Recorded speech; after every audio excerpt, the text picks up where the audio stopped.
and welcome once again to the BCS podcast. This week, my guest is the football writer Andrew Beasley, who you may remember from his contributions to previous episodes. We had a really good long chat about his fandom for Liverpool Football Club and the New York Mets, as well as his career as a football writer. And so without further ado, here is Andrew Beasley. Thank you very much for joining me. I will start this podcast as I start every podcast.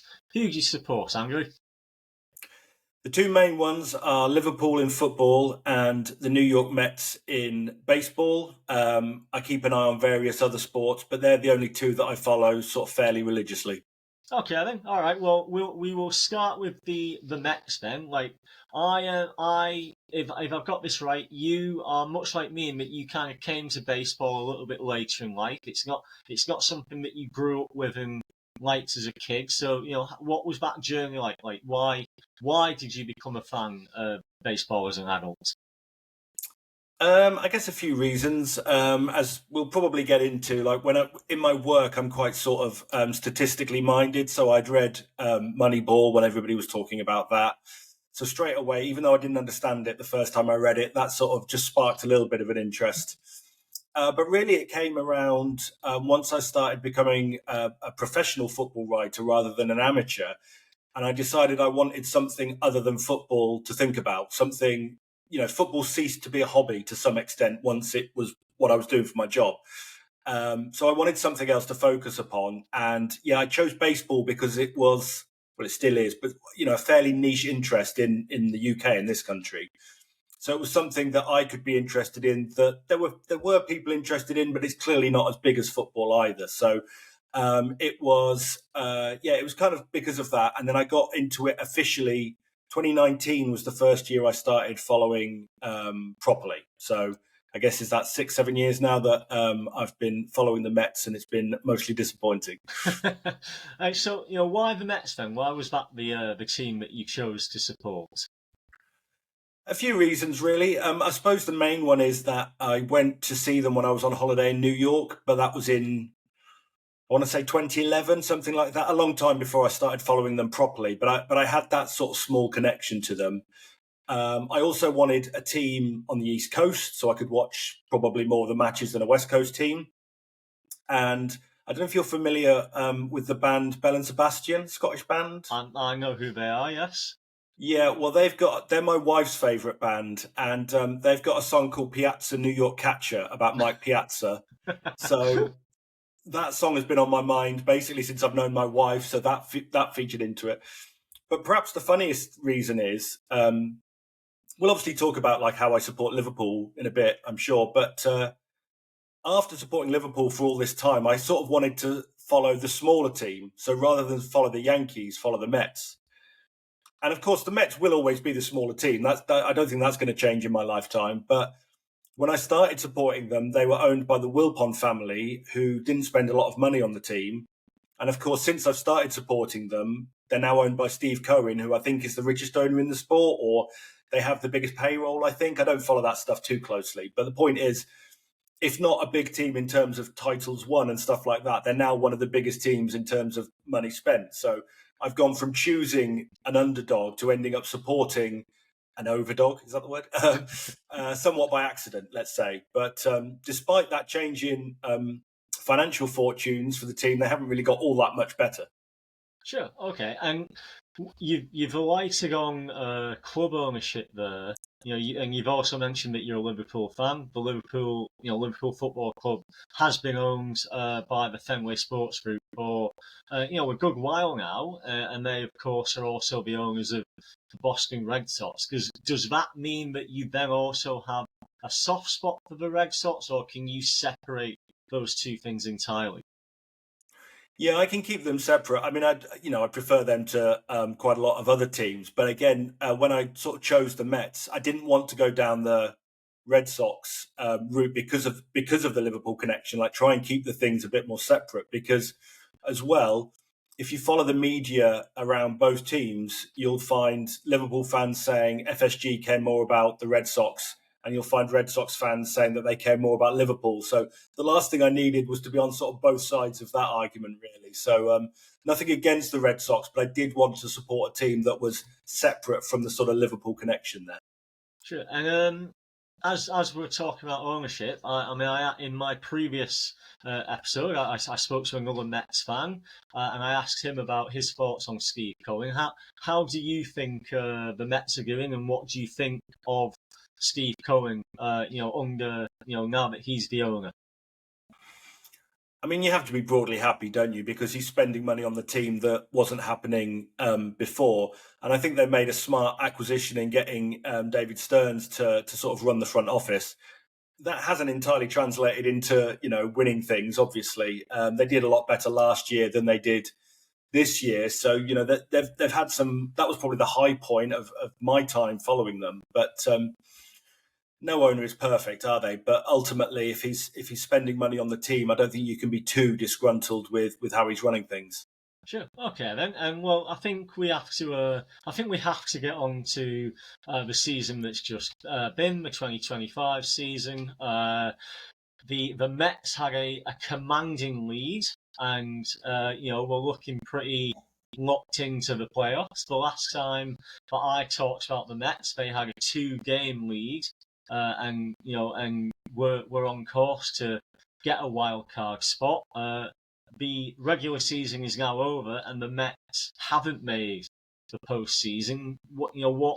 What did you make of that? I think capitulation isn't a completely unfair term to use. So, what did you make of that? What are your thoughts? Well, it was just a really strange season because they started incredibly well, but I think most people would say they weren't playing as well as perhaps the results suggested, but they were getting the results, so you don't really care, and it's a long season and stuff like that. But yeah, the collapse, whatever you want to call it, was pretty horrendous. When you think that the big one for me is that they didn't win a single game when they were losing after 9 innings, after entering the 9th inning. So I think it was something like 70 games where they were losing after the 8th inning and they didn't win a single one. And you've just got a bit of a problem. You're not going to get very far if you can't sort of recover from adversity. There was one game near the end of the season. I think they were 5 runs down and they came back to win. But just a general sort of, like I say, lack of fight against adversity kind of was a theme throughout the season. And I think ultimately it came down to the pitching just sort of collapsed. A lot of the guys would start their games relatively well, and then it would quite often be the 4th inning, maybe it'd be the 6th inning. They'd give up 4, 5, 6 runs, and the game is, if not over, as good as it. And that was clearly a huge problem. But it shouldn't really be possible to have Juan Soto, Pete Alonso, and Francisco Lindor all having pretty good years, very good years even, you could say. Those 3 being that good and not even making the playoffs in the current sort of format that it is. How do you think that Steve Cohen and David Stearns address that then? What needs to happen this off season for the Mets to be for the results to match the talent level then? Yeah, it's a bit of a tricky one because a lot of the pitchers they've got will likely be here next year as well. I think there is a lot of optimism about the young pitchers that are coming through. Nolan McLean, I don't know if you've seen him. He's been really good since he came up. And a couple of other guys, Brandon Sproat and Jonah Tong, not quite so good, but they've got potential. So there's options there. The other thing they need to sort out really is the bottom half of the batting order, because they've, probably all of them have had 1 or 2 games where they've been the hero, but sort of consistently day after day, just not delivering very much at all from probably from 5 down the order. So if they can sort that out, that would obviously help as well. But these are, lots of problems to sort out in one go, I guess. Sure. Okay. And I think the last question that I would have then regarding the Mets is, we've talked about the amount of money that Steve Cohen is spending. We've mentioned that there is some incredibly talented players there, like you say, like Pete Alonso, Francisco Lindor, Juan Soto. How do the Mets move forward then, do you think, in terms of maintaining the spending level, but actually getting some results. Like, you've got all this talent at the top of the order, maybe not so much at the bottom. Like, what needs to be done in terms of recruitment to make sure that there is talent throughout the order, and how does that become a more balanced team then? Yeah, it's a bit of a tricky one because they've got this mixture of sort of superstars and then young up and coming players like Brett Beatty and Acuna and Ronnie Maurizio.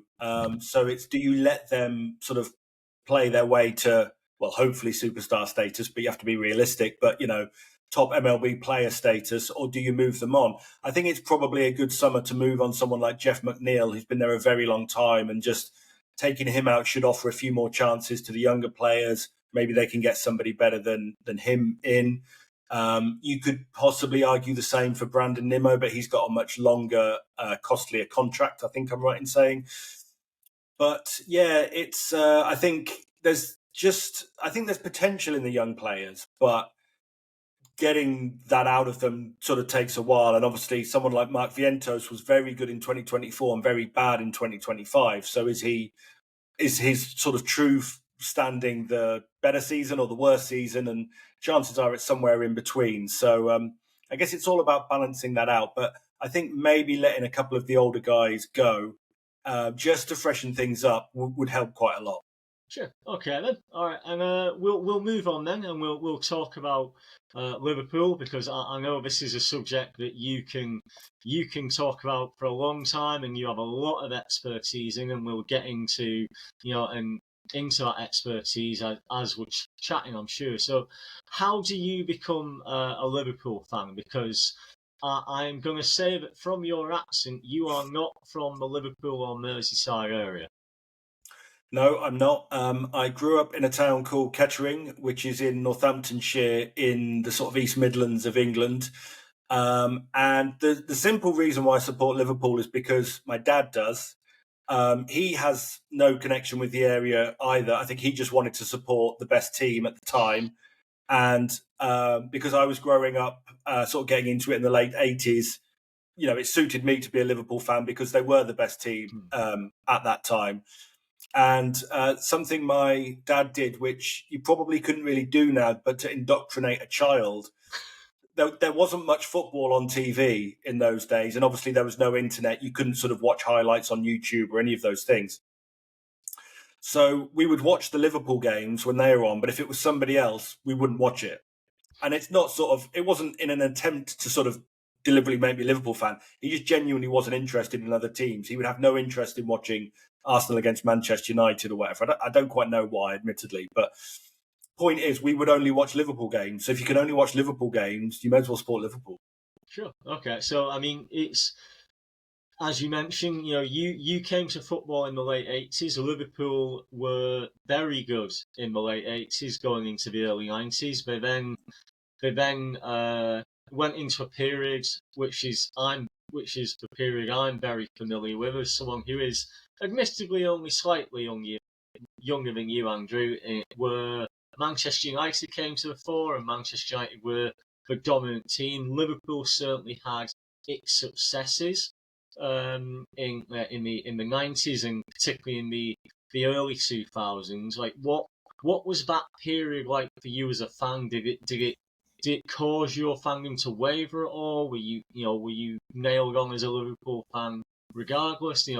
How did that go? Particularly given that the dominant force in English football was Liverpool's, traditionally one of its biggest two rivals, along with Everton. Yeah, I mean, my fandom did wane a bit in the 90s, but it wasn't really down to the fact that they weren't as successful. Around the time that Manchester United took over was around the time that I started at senior school. And whereas my friends at junior school had all been into football, none of my friends at senior school were. So I inevitably sort of moved away from it a bit purely because of that, and got more into sort of music and playing video games and the sort of things that they were interested in. So I would still occasionally watch the games and I would still follow the results, but I wasn't quite as invested in it for sort of like the early 90s as I was probably, at junior school a little bit before that. Then in 1998, I went to university and then new friends again. And this time I'm back with guys who do like football. And one of my close friends does support Liverpool. So that got me back into the sort of more regular thing of being a fan. And obviously, Manchester United was still dominant and Liverpool weren't hugely successful at that time. But I wasn't sort of fully engaged in that sort of early 90s period, let's call it. And then I came back, and then the third year of my university was 2001, which was the year that Liverpool won 3 trophies, 3 cups in one season. So that was obviously great. And then Champions League a few years after that. So probably almost one of the lowest periods. I wasn't following it quite so closely, but as I say, it was more because of how, friendships had changed, and rather than sort of not wanting to follow it so much. Sure. And then in that period that then came, the Liverpool won the Champions League in 2005. I remember that game very well. I then remember the next Champions League final that they played against AC Milan in 2007. So there was success there. They continued to be a good team. There was a very solid title challenge in the 2013-2014 season. And then at the time that this podcast is going out, we are a matter of days from the 10-year anniversary of Jurgen Klopp taking over at Liverpool. And then we've seen over the last decade a gradual rise of Liverpool, coming to a position of not supremacy, but certainly they are consistently a title contender now. What has that last 10 years been like for you? Like, what did you make of the Jurgen Klopp appointment? And then, what did you think of what Jurgen Klopp's Liverpool became? Yeah, I was obviously excited when Jurgen came in, because you just had to look at his Dortmund team, the style of football that they played, but also that they'd won the Bundesliga a couple of times and reached the Champions League final when they weren't expected to. And obviously, Liverpool remained a big club throughout sort of their relative sort of down years, but they were having to overcome bigger spending teams, Manchester City, Chelsea, obviously. So to get a manager who'd proven he could do that in Germany and played good football while doing it was obviously really exciting. And it was just interesting to follow as the years went by that it was almost linear progression, which is hard to do. But they got to a couple of cup finals his first season, qualified for the Champions League the next season, reached the Champions League final the season after that. Then they won the Champions League. Then they won the Premier League the following season. So each year it was kind of like building up towards this pinnacle where they had won the Champions League, the Premier League, World Club Cup, whatever it was called at that point.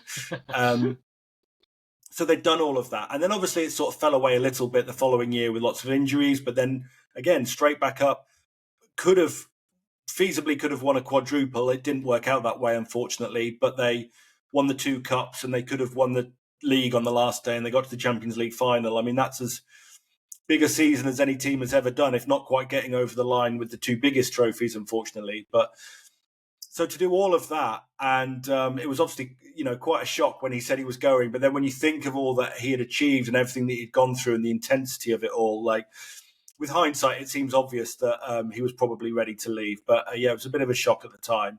And then obviously now we've got Arne Slot, and well, you can't do better than winning the league in your first season, really. So we're obviously happy with him as well. But I must admit it, I hadn't noticed that it's basically 10 years since Klopp started. So interesting time to be talking about them.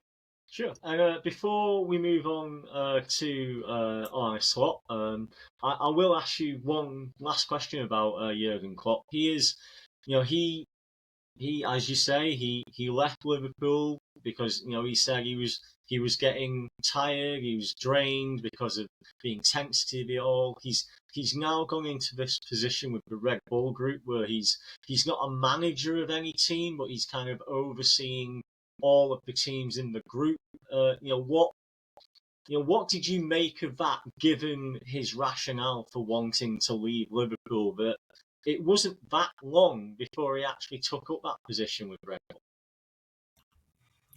It wasn't. I mean, I don't really, after what he did for Liverpool, I mean, I don't really begrudge him anything he chooses to do. I know, obviously, him going to work for Red Bull is not entirely popular in Germany. I mean, that's putting it mildly. I think it's, they're not a well-liked club over there, or a network, whatever you want to call them, a multi-club ownership thing.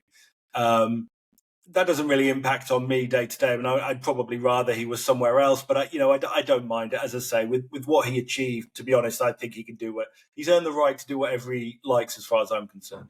Sure. And while we're on the subject, then we've talked you've mentioned multi-club ownership there. This is something that we're increasingly seeing with football clubs now, and we're increasingly seeing it with clubs in the English Premier League. Leeds are part of that Red Bull group. They're also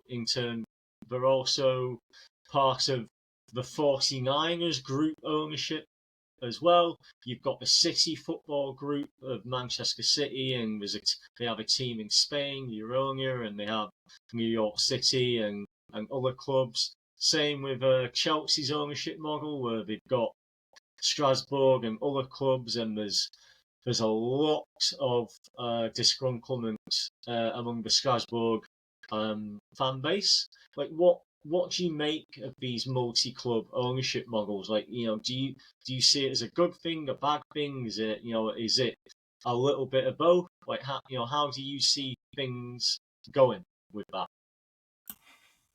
I mean, I can see why the clubs think it's a good thing. The opportunity to sort of, have these you can have your players in different clubs and move them around and things like that. I'm not really in favour of it from a fan perspective. I mean, it's easy for me as, a Liverpool supporter. I think they are looking to maybe acquire a team to sort of start up this thing of their own. Obviously, that's not going to happen to Liverpool, where they're the sort of little brother to somebody. But it just doesn't sort of sit right that a team that may have existed for 100 years or whatever it is suddenly going to become like, not Liverpool's B team as such, but that to a bit of an extent, So sort of wiping that away, I'm not really comfortable with. But the sad truth is, it's the way that the game is going, and there's so much money in the Premier League compared to the other leagues around Europe, that the sort of smaller clubs in Europe, the clubs, not the fans, but the clubs are probably hoping to get bought up by a big Premier League team, because it probably keeps them going in a way that is probably harder for them. If they're, say, a team in the French league and they're not Paris Saint-Germain, they may struggle to keep going. So being owned by Liverpool, for argument's sake, it might be good for them as a club. But yeah, it's just, there's something about it just doesn't quite sit right entirely. But I think it's the way it's going, unfortunately. Yeah, and this is maybe a slightly loaded question, given that they just beat Liverpool at the time that we are recording this, but we've seen Crystal Palace miss out on a Europa League place and get effectively relegated to the Europa Conference League because of that multi-club ownership model. Do you have sympathy for Crystal Palace in that situation, or do you think it's they brought these issues upon themselves then? I mean, I have a degree of sympathy for the club, but I think that they could have got away with it if their owner had changed some paperwork or something like that. I forget exactly what the details were, but it sort of makes a sham of the whole thing, because I think Manchester City and Girona were both in the Champions League last season, for instance, because they had their ownership sorted out, and because Palace didn't, they have to go into a different competition. I mean, it just shows this whole thing should probably have never been allowed, multi-club ownership. Nation states owning football clubs should probably never have been allowed, but that's all out of the bottle now, so it's not going back in. Sympathy for Palace, the club, but I think I'm reasonably sure it was their own owner's fault. So how much sympathy do you give them for that? I don't know. But it was a pity, after them winning the FA Cup, that they didn't then get to go in the Europa League, particularly as they're having such a good year. I think they're unbeaten in 18 games. I'm not saying they'd win the Europa League, but, they'd have a chance of going pretty well in that. And if they were to win it, then you're in the Champions League. And it just, it's unfortunate for them, but I think it's possibly of their own making, or at least of their ownership group's own making. Yeah, absolutely. I try not to offer opinions. I try to, leave back to the guests, but I am I have to echo what you say. Like I'm certainly very sympathetic for the fans and for the players, because this is not of their making, and the fact that the fans don't get to experience Europa League football, the fact that the players don't get to play at the Europa League level, particularly when we're in a World Cup year as well. Those are certainly the people that I feel sorry for. John Tetsto, the now former owner, and the new owner Woody Johnson. I have less sympathy for them, certainly, but yeah, the players and the fans in particular are the ones where I'm like, this is unfair on them. Hi. At this point, there was then a slight technical issue, which meant that we needed to pause filming. When we then started to record the chat again, I asked Andrew how he felt Liverpool's season was going thus far. Well, there's been a bit of a gap between performances and results until recently, because they were winning games with late goals that they might otherwise have drawn. I think what we're seeing is possibly the transitional season that everyone expected last year when Slot first replaced Klopp. But last year they kept largely the same squad as had been there under Klopp. So it was easier to sort of keep going in the same way, playing broadly the same system and tactics. This season, as you say, there's new players coming in, and it's quite hard for them to all kind of knit together seamlessly immediately, particularly when they've lost Trent Alexander-Arnold and his passing ability, which was huge for making Mohamed Salah as successful as he's been with playing him into space as often as he could. We've seen Hugo Ekitike has started quite well, but then there's Alexander Isak, who he isn't really fit, or at least isn't perhaps match fit because he didn't have a pre-season. So they're just trying to knit all these things together. And my hope is that they can pick up enough points while they're doing that. But we have seen in the last week before recording this, obviously lost at Crystal Palace. Like you said, they lost at Galatasaray in the Champions League. Didn't play especially well in either game, although they did create quite a few chances. So it's, can they keep picking up results while the team sort of gets better? But they're playing Chelsea away this weekend, so it's another tough game. Obviously, if they win, it'll be huge. If they lose, then it's the international break. So obviously there'll be lots of stories in the media about Liverpool in crisis and all this. And if they win, it's Liverpool are going to win the league or whatever. That is how it goes. But yeah, there's a few things need to be ironed out, but hopefully they get there sooner rather than later. Sure, and you are very much a stats-based guy, as you've mentioned. So I'm going to throw a couple of stats at you, and you can give me your thoughts. Liverpool have conceded 7 goals in the 6 league games that they have played thus far. 4 of those goals have came from set pieces, including both goals in the loss to Crystal Palace the last weekend before we were recording this. Liverpool, conversely, were a very good team defensively and did not concede a lot of goals last season. There are certainly a lot of very loud voices giving their opinions on what is supposedly wrong at Liverpool to cause that increase in conceding goals. What do you think is happening to have caused that, and what needs to be done to rectify it? I think it's somewhat random in the sense that let's say the first Palace goal last week was a corner which Ryan Gravenberch got his head to, but he headed it sort of the wrong way and it falls to Ismail Assar, who scores a goal. Now, that's obviously defending badly, but that's not some sort of systemic issue on set pieces. That's one person not doing their job. And it is funny that, as you say, they've conceded 4 goals to set pieces, but it was 2 against Newcastle and 2 against Palace, and none in any of the other games. Like, you would think they would concede a set-piece goal to Arsenal, who are the sort of kings of scoring from corners. And I think Arsenal maybe had 1 shot on target from a corner, but they certainly didn't score from any of them.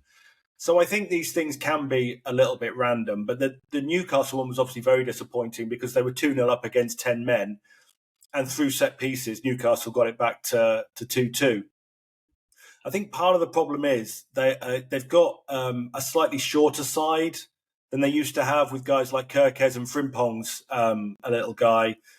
Stuff like that is possibly going to be a problem on set pieces. But I think it's just strange, I think if they played 10 games in all competitions and twice conceded 2 goals from set pieces and nothing in any of the others. I think it's just kind of how it goes. But I'm hoping that it's these individual mistakes can be sorted out, and then the rest of it won't be such an issue. But I guess we'll have to wait and see.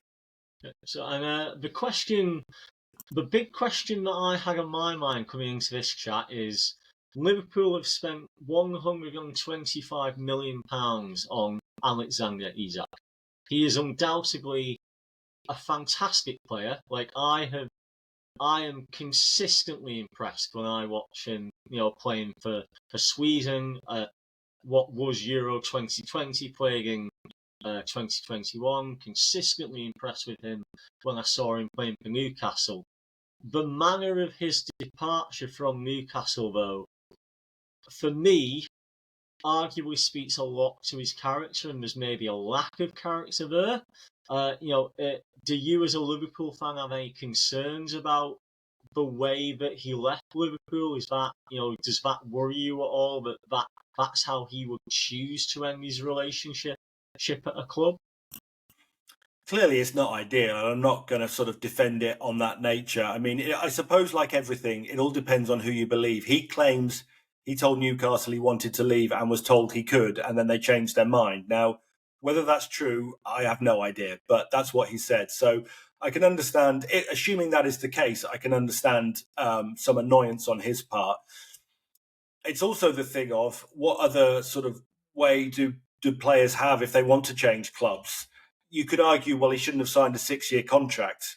And I think that's fair comment. But it's not ideal, but I don't think it's necessarily as bad as is painted out to be. Because, of course, Marc Guehi, sorry, his name slipped my mind then. Marc Guehi at Crystal Palace was also likely to join Liverpool, and he didn't make any effort to sort of, didn't do anything wrong.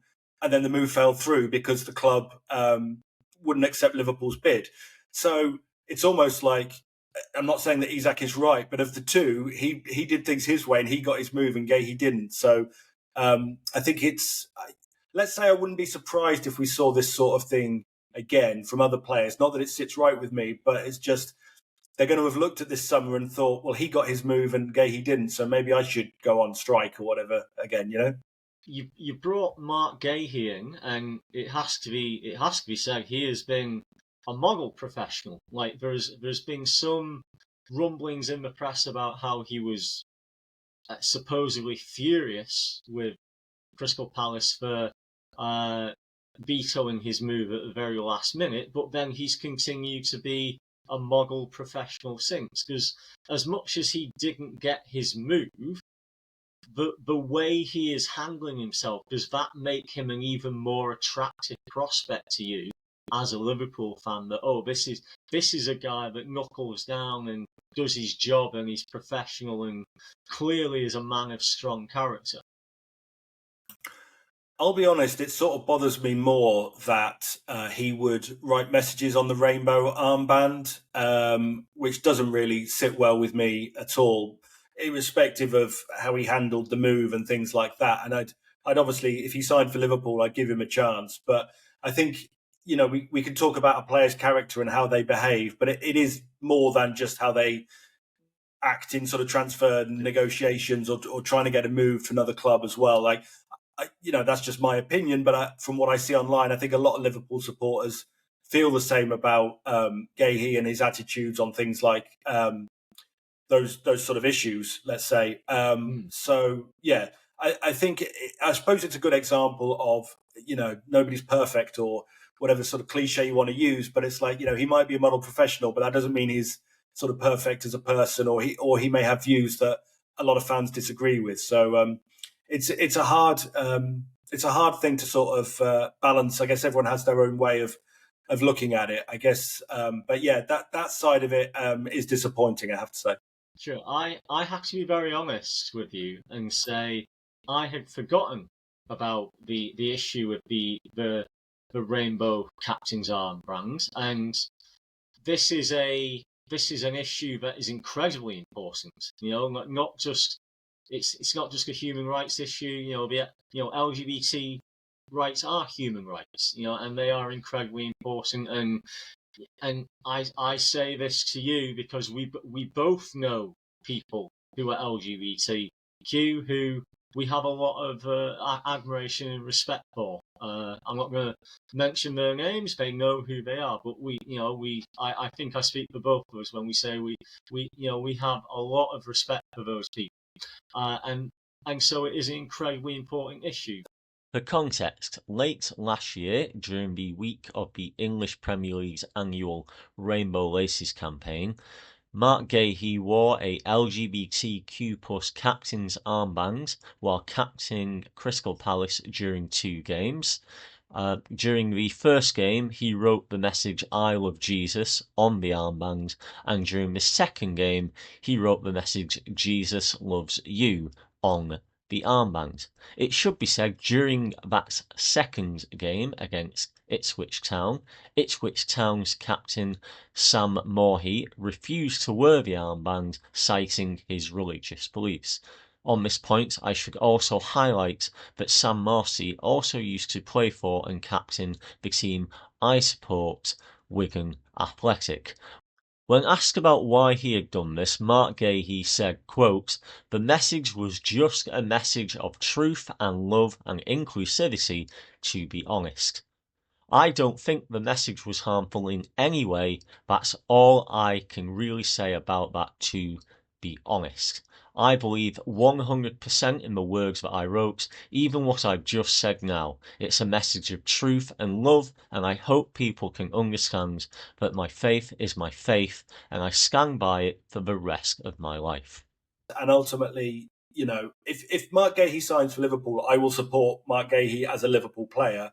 I don't have to like all of his views, and I suspect I won't. But that's just me. That there will be people who perhaps don't want to support him or support the club so much anymore, and that's up to them. And I'm certainly not going to say they're wrong. But it's I guess it's just the world in which we live. You kind of know what everybody thinks about everything, and it was certainly perhaps easier when you didn't. But it's better for knowing this stuff, but it doesn't make life easy, let's say. Yeah, I will agree with you. I will agree with you wholeheartedly on that. In that, yes, we now know exactly how everyone thinks, and yeah, that can be challenging at times. Moving on, then, as you've mentioned, you are a professional football writer. You write extensively about Liverpool, and I can very honestly say that I am a better informed football fan, certainly on Liverpool anyway, for having read your writing. How did you get into to writing about football as a profession then? It basically started as a hobby. So I used to work for a bank in their fraud department, and on the side, I had a little blog on WordPress in the sort of days before Substack and things like that, and I would write these little articles about Liverpool. And then because I was a subscriber to the Tompkins Times, which is sort of like a Liverpool fan site, I started writing for them. And it was all going very well. And I sort of built up a little bit of a following on Twitter, as it was at that time, because I would post these stats that I've found, and I just purely on the thing of, well, if I think this is interesting, maybe somebody else does. And it turns out they did or do. So that built up a bit of a following there. But it was all very much as sort of like just, hobby. Like I sort of said earlier, my hobby is supporting Liverpool, following football. But then in 2016, I was made redundant by the bank that I worked for. And because I'd been there a long time, I got a reasonably good payout, which meant that I didn't have to rush into finding another job. So that was in sort of early 2017. I thought, well, let's see if I can make writing about football my profession, because I can try this for a few months. And if it doesn't work out, I'll then just go back and find a job, another office job somewhere or what have you. And I've got this payout money that, it can keep me going if I don't bring in anything as a football writer for a while. Unfortunately, it just sort of took off relatively quickly, I suppose, probably by, hard to remember now, middle of 2017. I was probably just about earning enough because I was starting to get paid work from Tompkins Times. Somebody I knew worked at Paddy Power. They got me writing freelance articles for them, which I still do now, sort of 8 years later. They're Again, like Tompkins Times been doing all this time. So it was just that sort of good fortune of being in a position to try it and then being able to actually make something of it. Like I don't think I'd have ever had the nerve to just quit my job and risk that I could do this. So I am lucky. I was lucky in that sense, absolutely no question. But it gave me the push I needed, because I think, not that I hadn't applied for other jobs, but here we are, sort of we're nearly 9 years since I left. I could very feasibly still be working in the same job. I accept that. So it gave me the push I needed and a bit of money behind me, and it just sort of started from there, I guess. Sure, and we are both British, so I'm going to try to ask this in the most sensitive way I can. How are you making money then? Are you being commissioned? Are you pitching to publications with ideas? Is it a bit of both? Yeah, a bit of both. It's mainly, I mean, as I say, those, working with Tompkins Times and Paddy Power has been going on all this time. So that's sort of like regular income from writing for them. I think I've sort of lost count now, but I think I had written for something over 30 different sort of publications when I last sort of checked. Each year I do a sort of what I call a Thanksgiving post, because I'm entirely freelance. So if people don't employ me, I'm not going to make enough money to live off doing this. So I always do a sort of post on social media. Thank you to Tompkins Times, Paddy Power, whoever else it may be. And I think the good thing is that if you do good work and you submit it on time and all these sorts of things, it's not easy to keep these things going, but you get a good reputation, and then I'll get offers from like other betting or betting adjacent websites who'll see that I've written for Paddy Power, and they're like, well, he could do that for us. And so I'll do a bit of work for them. Or I've also got my Substack, and I've got some paid subscribers on there as well. Always happy to have more. If anyone listening wants to check it out, andrewbeasleyfootball.com.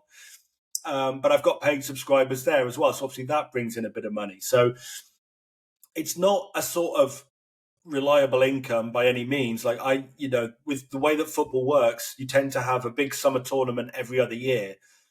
So this summer was fairly quiet because there was no World Cup, there was no European Championships. Tiny bit of interest in the Club World Cup. Did a couple of bits on that, but most people weren't really that interested in that. So this summer I didn't bring in much money. Next summer, I suspect with the 48-team World Cup in America, I will be inundated with previews and whatever else it happens to be. So it does sort of go, peaks and troughs a little bit, but it all sort of averages out that, obviously I don't have the same benefits in terms of sort of holiday pay and stuff, but my kind of basic salary is broadly the same now as it was at the bank, which is just incredible because now I can do what I want to do and not what I had to do. So, from that perspective, it's been brilliant. But yeah, it's just a mixture of people get in touch, or sometimes I pitch to them if I see, so-and-so needs an article on this, I'll say, well, I could do that, and maybe I get it and maybe I don't. But yeah, I think it's just being good at the job and sort of professional, as I say, making sure you're not late and all these little things, simple things really, but it all helps, and you get a good reputation and it sort of builds from there. And this is something that we have talked about privately, because I'm trying to write more about sports, and I'm trying to build a career as a sports writer if I can alongside this podcast. What is your advice to anyone that wants to write about sport, that wants to try to either make some money as a side hustle or make a career out of being a sports writer? Yeah, I mean, it's not easy. I know I will accept readily that I've sort of been fortunate with how things have worked out for me, because if I hadn't have subscribed to Tompkins Times through wanting to read what Paul Tompkins was writing, I wouldn't have got the opportunities there, and it's sort of that helped me a great deal. I always think the best advice I could give if you're sort of starting out or doing it on the side is just to write as much as you can, partly to get your name out there, but partly because then you will improve as a writer. And I say that as someone who, I will admit straight off the bat, I'm not by far the best writer around. I wasn't particularly into English or anything like that at school. I could be a lot better, and I have improved from doing the work. But just that thing of writing as much as you can will help. And I also think it's good if you can find a niche, which is not easy because there are so many people out there writing about so many things. But I was fortunate, but I was fortunate. I was sort of getting into writing about football stats when they were still very much in their infancy. Like, I've never really got heavily into baseball stats or writing about baseball as much as I enjoy it, because there are people who've been doing it for decades who know far more than I ever will. Whereas in the football stats sort of sphere, I mean, I wasn't like a pioneer. There were lots of people doing it, but it was at a fairly early stage, let's say that. So I was able to kind of build up my niche that way. And doing that now isn't going to be easy, I don't think, but that's another thing. If you've got to present something that nobody else or not many other people are doing, because when I do match reports because people do like reading them, but obviously there are hundreds of people doing match reports. If it was that alone, I wouldn't, probably get enough work. You have to have that kind of string to your bow that perhaps separates you from the competition. Yeah, and that's that's maybe one of the ways in which I fall down is I really love basketball, and so I want to write about basketball. But I'm also a fan of the NFL, so I want to write about the NFL. But I'm also British, and I've been brought up on football or soccer, as the rest of the world calls it, and so I want to write about football or soccer. So like, there's maybe not what I may be trying to be all things rather than just focusing on one. So I mean that is maybe the big takeaway, is focus on that one thing that you can make your name at, as this person knows a lot about this sport. And if it's a niche sport that is quite specialist, and so there's not a lot of people that can write or have the same level of knowledge as you, that's where you are maybe going to really have the potential to succeed then. Yeah, and you just talking then was reminding me that when I first started out, I went to, I think they called it a masterclass event, but it was hosted by The Guardian. And they had Jared Kimber. I don't know if many of your listeners will be familiar with cricket, but he is basically an Australian guy who, I mean, he's much higher profile than I am, but it was basically that same thing of, he would just write about cricket for himself and write. And he's just sort of built up his career from there to the point that he, appears on cricket broadcasts and stuff like this. So, yeah, it is that thing of just being able to identify what you're good at and maybe persisting with that, because that's the way, to get your name known. Because I'm also just another thing as well. I mean, you can't choose who you can, but you can't choose who you support probably when you're 30 or whatever age I was when I started doing this as a hobby. Clearly writing about Liverpool helped, because if I was doing the exact same thing about, Leyton Orient, I live in Leyton in London. So let's say I'm doing exactly the same thing about Leyton Orient. I am unlikely to have the same level of followers or the same level of work, at least about the club, because the interest isn't there. Liverpool garners interest from all around the world, whereas Leyton Orient obviously doesn't. So, you can't pick and choose on that necessarily. But again, if you happen to support one of the bigger clubs, it probably helps your cause, because there are going to be more people out there who will want to read it. And do you know for a fact then that your writing is getting an audience in America, it's getting an audience in Asia, because there is a Liverpool fan base, in those different territories, and rather than it just being, like a very small focused fan base that a community club like Leyton Orient would have? Yeah, I'm not sure if it's actually available to check on Substack, but I remember when I had my WordPress site, you could see the countries of where the hits had come from. And I forget, it was like over 100 different countries. I forget the exact number. And obviously it was a lot England, Ireland, Norway. There's a lot of Liverpool fans in Norway. But then, yeah, it would be Australia, it would be America, it would be various African countries, not huge numbers in all of these countries. But the point is, somebody in those countries was interested in what I had written about Liverpool to at least have a look at it. Maybe they didn't agree, maybe they didn't like it, but they're there and they are liking it. And I'm sure, I use Leighton because it's where I live. I'm sure there are fans, elsewhere. Of course there will be, but just not in the same numbers. So I think it's harder to break through. I think, if you say I was doing this for Leighton Orient, I'd probably have a higher percentage of the fan base who were interested, which in a way would be good. But yeah, you're just not going to get the same level of global interest. And because that there's an audience there in Africa, that there's an audience in Australia, are you writing with that in mind? Are you trying to serve that audience, or are you just writing what interests you in the hope that this audience was interested in what I've written before? You would hope that they would continue to be interested in whatever you choose to write going forward.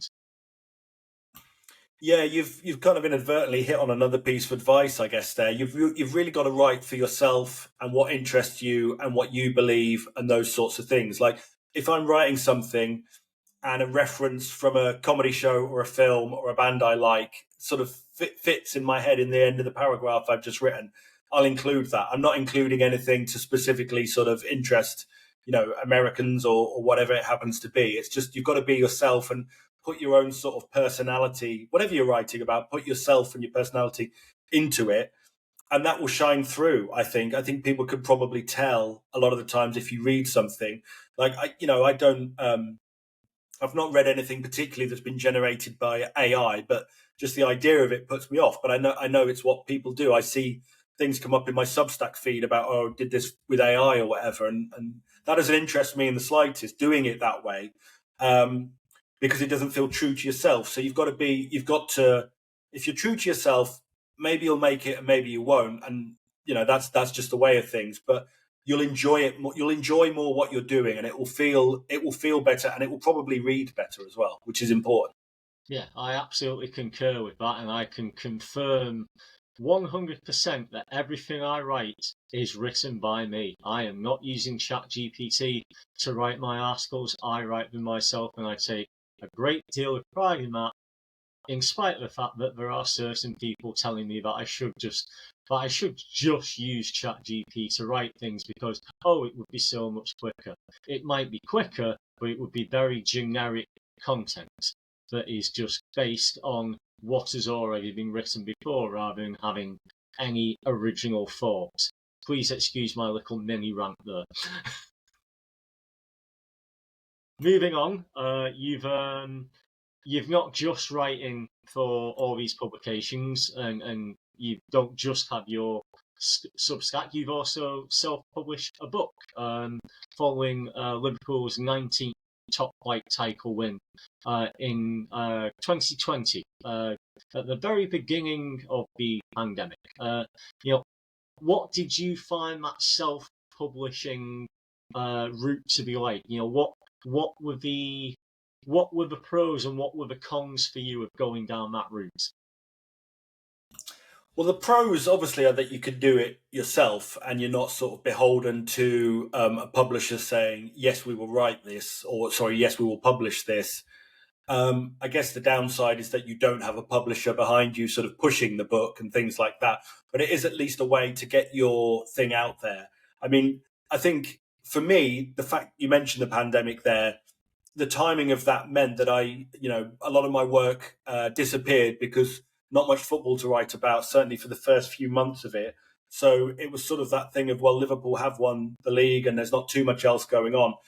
So I can do this book. I mean, the thing as well, I should say, as much as I produced the book, it was basically a compilation of the articles I had been writing for the Liverpool Echo throughout the season. So it was essentially a review of every match in that season in which Liverpool won the league. So it wasn't like writing a book from scratch. I sort of edited it down and pulled it together and sort of tightened it up and neatened it up from the articles as they had been written. But it wasn't sort of starting with a blank page and finishing with a book. It was a compilation of writing essentially, which made it far easier. I'm sure I've never actually written a book from scratch. But yeah, my dislike for Amazon aside, I mean, it's certainly a way to be able to produce a book without, off your own back, at your own pace, all those sorts of things. So there's a lot to recommend it in that sense. Yeah, and just to clarify, you use the Amazon self publishing model in order to publish your book. I looked into this prior to our chat, and ultimately what happens is you will, you write your book, you produce, your dust jacket, your front and back covers and all that. You submit it to Amazon, and then Amazon will just print the book every time there's an order, rather than you having to pay to get a load of books printed, and then potentially you don't sell some of those books that you've had printed. So, as you say, you personally may not like Amazon, but it's a publishing model that has worked for you in that regard. Again, without being insensitive here, because we're Brits and we don't talk about money. Like, how, what has the income revenue been like from doing that? Has it? I'm going to assume it's not been life-changing money, but has it been helpful money, or has it just been, gets you a coffee every week or so type of money? I think I think to make a coffee a week would be pretty good, because the thing with it is, certainly with my book, because it was a compilation of sort of 38 match articles, it isn't all that long. So I wouldn't have felt comfortable charging people, let's say, £12 or whatever to buy it, because there wasn't all that much to it. And of course, it is a good system with Amazon. As you say, they print them when people order them, so that you're not stuck with boxes and boxes of books that you can't sell. But that obviously means they take a cut, and there's the cost of it being printed and all of that. So your margin on each book you sell isn't very much at all. You might make, it all depends, but you might make a couple of £2 or something, I forget exactly, on each book, which isn't a huge amount. The other thing I had was I spent a lot of money on a nice cover for it. I didn't just want to knock up something myself with my limited art skills in paint. I wanted to have a good cover. But of course, by doing that, it meant I had to sell quite a lot of copies purely to sort of pay for the cover before I could even think of making a profit. So I have made a profit on it, but we are talking, a cup of coffee a month or something since I published it 5 or 6 years ago. I don't let's just say the amount isn't enough for me to worry about checking it really closely. This is not hundreds of pounds flowing in. Now, obviously, someone else might write a different book and strike upon something and be able to make some money that way. But in my experience, the sort of margins and the sort of costs of putting a good product out there meant that I'm never going to make that much money on it. It was mainly I wanted to have done it, because having waited so long for Liverpool to win the league, to be able to have a sort of souvenir, I guess you could call it, of that, who knew if they would win the league again? And, thankfully they have once since then, but you just don't know. It might be another 30 years, whatever. So just to have done it was really good. And I've had some good feedback about it. I sent a copy to someone I know whose son is probably sort of similar age to when I got into football, and he's interested in sort of all the sort of trivia and stuff around it. So I was like, oh, he'll like this and stuff like that. Seeing him like it is more important and probably gives me more than any sort of financial benefit from it, Sure, and I suppose the big point of pride is that you can now call yourself Andrew Beasley, published author as well. I don't know if I can. Can I? Self-published author? Is that a phrase? I don't know. I don't quite know how it works. But it's just another nice thing to have. It's just an extension of all the work. The articles and the Substack and all these things. It's just another sort of aspect of that. Yeah. But so I would not put off anyone trying to do it, but I would also make sure people are realistic to think, a little bit of money on the side, but you're unlikely to sort of change your fortune or make a fortune doing it. Sure. All right. Well, I want to say thank you very much for your time today, Andrew. I think this is going to end up being the longest episode I've ever done, but it's because it's been such a joy to talk to you, and I found it so interesting to chat to you, because we haven't just chatted about baseball, we haven't just chatted about football, we haven't just chatted about your work as a football writer, but it has been an absolute joy to talk to you, and thank you very much for allowing me to have an hour plus of your time today. So there you have it. I really enjoyed having that chat with Andrew, and we actually ended up chatting for a lot longer than I thought we would do because of all the avenues we went down. There were some very important subjects covered there as well, not least LGBTQ plus rights, and that is something that is such an important subject that I could do an entire episode about that, because it is so important that we talk about that, particularly in relation to sport. Furthermore, you also heard some great advice there from Andrew if you are wanting to become a sports writer, and I will certainly echo that advice. Find that niche, find that subject that you know a lot about and that you have strong, well-informed opinions about, because if you can write strongly and you can show your expertise on that subject and you can back up the things that you say with evidence and facts, then you will find your audience for that writing. On that note, this brings an end to another episode of the BCS podcast. As always, I thank you very much for joining me, and I certainly hope to see you again next time. Bye bye now. The BCS podcast is written, produced, edited and hosted by me, Brett Walker. Thank you to Boban Apostolov and Pixabay for the use of the music and sound effects in this episode. This week's guest was Andrew Beasley.